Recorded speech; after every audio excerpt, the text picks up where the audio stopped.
Supreme court का बड़ा फैसला, 13 साल से कोमा में पड़े हरीश राणा को मिलेगी मौत। सुप्रीम कोर्ट ने आज एक ऐतिहासिक फैसला सुनाते हुए 32 साल के हरीश राणा को इच्छा मृत्यु की इजाजत दे दी। सर्वोच्च अदालत ने पहली बार इस तरह का फैसला दिया है। न्यायमूर्ति जेबी पारदीवाला और न्यायमूर्ति केवी विश्वनाथन की पीठ ने यह ऐतिहासिक निर्णय सुनाते हुए दिल्ली के एम्स को निर्देश दिया है कि हरीश राणा को तुरंत भर्ती किया जाए और लाइफ सपोर्ट सिस्टम हटाने की प्रक्रिया के लिए सभी आवश्यक सुविधाएं प्रदान की जाएं।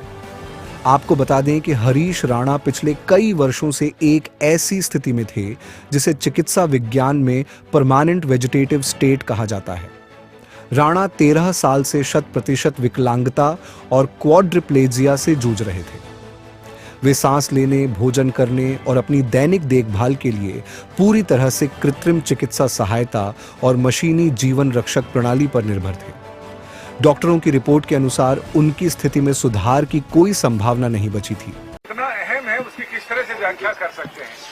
देखिए, आज हरीश राणा के केस में लव, मेडिसिन और मर्सी के बीच में एक जो डायलेमा था उसको क्लियर कर दिया और राइट टू लाइफ के साथ राइट टू डाई का भी एक फ्लरिश कर दिया है, एक कॉन्सेप्ट पूरे देश के लिए। और हरीश राणा के माता पिता ने 13 साल उसकी सेवा की, लेकिन कोई रिकवरी नहीं थी फर्स्ट सेकंड बोर्ड की बाद भी। तो लगभग 82-83 दिन के बाद जजमेंट आया है, रिजर्व हो गया था और उसमें मेडिकल बोर्ड को, मतलब एम्स को कहा गया है सुप्रीम कोर्ट के थ्रू कि आप इसको बच्चे को लेके जाइए और उसके जितने भी इक्विपमेंट्स उसके शरीर में लगे वो सब निकाल दीजिए और उसके बाद जब तक वो जी सकता जिएगा, प्राकृतिक अवस्था में उसमें छोड़ दिया गया है। और एक बहुत अच्छी नजीर पूरे देश के लिए बनाई गई कि पूरे देश में जितने भी गवर्नमेंट हॉस्पिटल हैं उन सबके सीएमओ को गाइडलाइन जारी कर दी गई है कि आप ऐसे पैलेटिव केयर के जो पेशेंट्स हैं उनका ध्यान रखेंगे। उनके केयर अगर नहीं हो पाती है, ढंग से वो रिकवर नहीं हो पाता है, तो उसके लिए मेडिकल बोर्ड कॉन्स्टिट्यूट करेंगे और उसकी रिपोर्ट समय समय पर मंत्रालय को देते रहेंगे। और आज के केस में भी अगले 30 दिन का टाइम दिया गया है। पूरे देश में क्या इसके ऊपर काम हुआ है और क्या काम होना बाकी है वो सारा बताया जाएगा। और साथ ही यूनियन ऑफ इंडिया को भी ये रिक्वेस्ट की गई है कि इस मुद्दे पे कोई कानून बनाया जाए जिससे माता पिता को, ऐसे पेशेंट को कुछ रिलीफ मिल सके।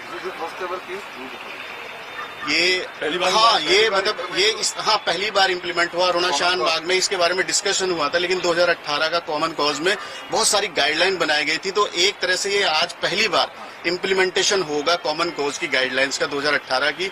और जैसा आपने शुरू किया था शेक्सपियर और हेनरी साहब से कि डू एंड डाई का जो डायलेमा होता है, क्या करे और क्या ना करे, लेकिन आज कोर्ट ने संविधान को, सारे चीजों को देखते हुए हरीश राणा को मुक्ति का एक मार्ग दिखा दिया। मनीष जी, से पहले भी 2 जजमेंट आए हैं यूथनेसिया को लेकर। आज का जो जजमेंट है किस तरह से अलग है और क्या क्लैरिटी कोर्ट ने दी है? जजमेंट अलग नहीं है, ये साइमल्टेनियसली स्टेप बाय स्टेप हुआ है। पहले अरुणा शानबाग में डिस्कस हुआ था, उसके बाद कॉमन कॉज में और अच्छे से डिस्कस हुआ था और आज और भी ज्यादा स्टेप बाय स्टेप डिस्कस हो गया है। और ऐसे पेशेंट जिनकी रिकवरी का कोई स्कोप ना हो, उनको इतने लंबे टाइम तक नहीं रखा जाना चाहिए। उसके ऊपर मेडिकल बोर्ड बनना चाहिए, उसकी रिपोर्ट आनी चाहिए और अकॉर्डिंगली उस पे मेडिकल बोर्ड को, डॉक्टर्स को अपनी ओपिनियन देके उसके साथ न्याय करना चाहिए। सर, हरीश राणा की बता दीजिए कि क्या स्थिति थी, कैसे थे, कब से वो मामला क्या था पूरा? नॉर्मली 21 साल की एज में वो बीटेक पढ़ने के लिए पंजाब यूनिवर्सिटी गया था, चंडीगढ़ में था। वहां से 4th फ्लोर पे, फर्स्ट ईयर में ही 4th फ्लोर पे से वो गिरा दिया गया। उसके गर्दन में बहुत सीवियर चोट लगी, मतलब पूरा हेड इंजर हो गया और तब से ही वो 100% पैलेटिव केयर पे चला गया, मतलब कोई रिकवरी के चांस नहीं थे। और 20 अगस्त 2013 की ये बात है और आज हम 2026 में खड़े हैं। 13 साल की लगातार मेहनत से सारी तरह की जितनी भी एडवांस चीजें अवेलेबल है मेडिकल साइंस की, सारी यूज की गई, लेकिन कोई भी रिलीफ नहीं मिला। तब हम सुप्रीम कोर्ट आए। इससे पहले हम हाई कोर्ट गए थे, हाई कोर्ट ने रिजेक्ट किया।